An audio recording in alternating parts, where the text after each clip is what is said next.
Halo teman-teman, terima kasih untuk waktu dan kesempatannya. Pada kali ini kami dari kelompok 4 akan mempresentasikan hasil kerja tugas kami dan kami akan menguploadnya di YouTube. Bagi teman-teman, terima kasih untuk sudah menonton video ini. Mari kita lanjut.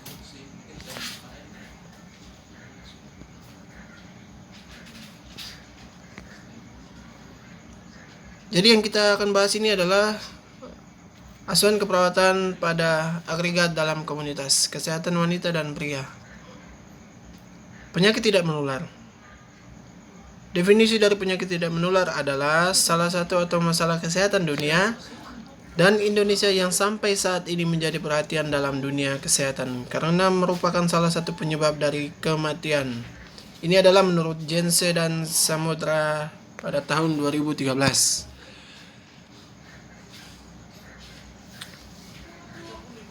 Prevalensi penyakit tidak menular. Menurut data WHO, penyakit tidak menular merupakan penyebab kematian utama di dunia dibandingkan penyebab lainnya. Hampir 80% kematian akibat penyakit tidak menular terjadi di negara-negara berpenghasilan bawah sampai menengah. Hipertensi adalah tekanan darah tinggi abnormal dan diukur paling tidak pada kesempatan yang berbeda. Etiologi. Menurut Segala, pada tahun 2009 hipertensi tergantung pada kecepatan denyut jantung, volume sekuncup, dan total periferal resistensi. Peningkatan salah satu dari 3 variabel yang tidak dikompensasi dapat menyebabkan hipertensi atau darah tinggi. Patofisiologi hipertensi. Mekanisme yang mengontrol konstruksi dan merelaksasi pembuluh darah terletak di pusat vasomotor pada medula di otak. Dari pusat vasomotor ini bermula jarak saraf simpatis yang berlanjut ke bawah korda spinalis dan keluar dari kolumna medula spinalis ke ganglia simpatis di toraks dan abdomen. Pembuluh darah di mana dengan dilepaskannya norepinefrin mengakibatkan konstruksi pembuluh darah. Lanjut, kanker payudara.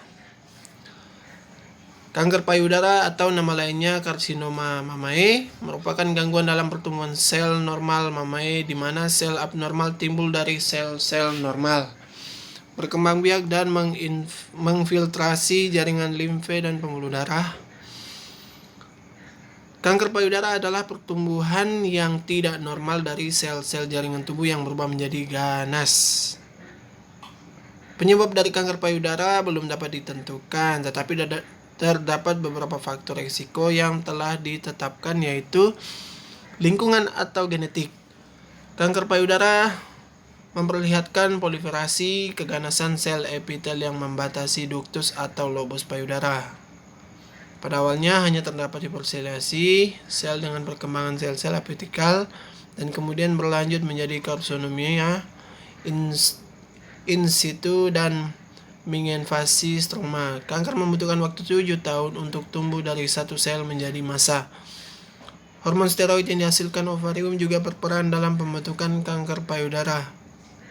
Estradiol dan progesteron mengalami perubahan dalam lingkungan seluler.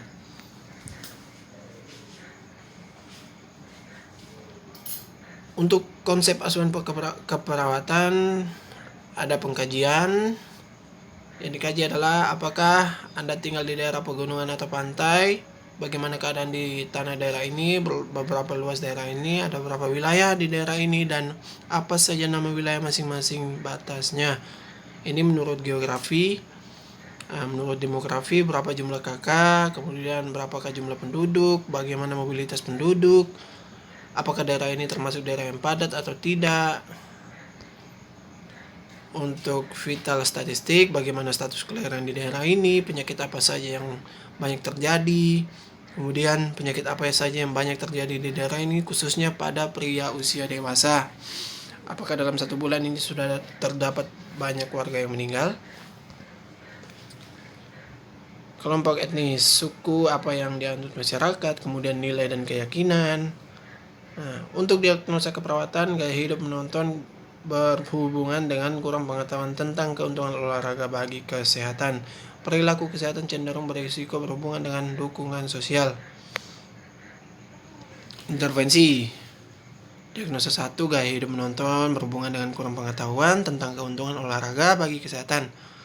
Faktor lingkungan yang mempengaruhi perilaku kesehatan dipertahankan pada 2, ditingkatkan ke 5. Lanjut saja. Ya, demikian yang dapat kami sampaikan. Terima kasih bagi teman-teman yang sudah menonton. Bagi teman-teman yang belum jelas, kami persilakan untuk bertanya.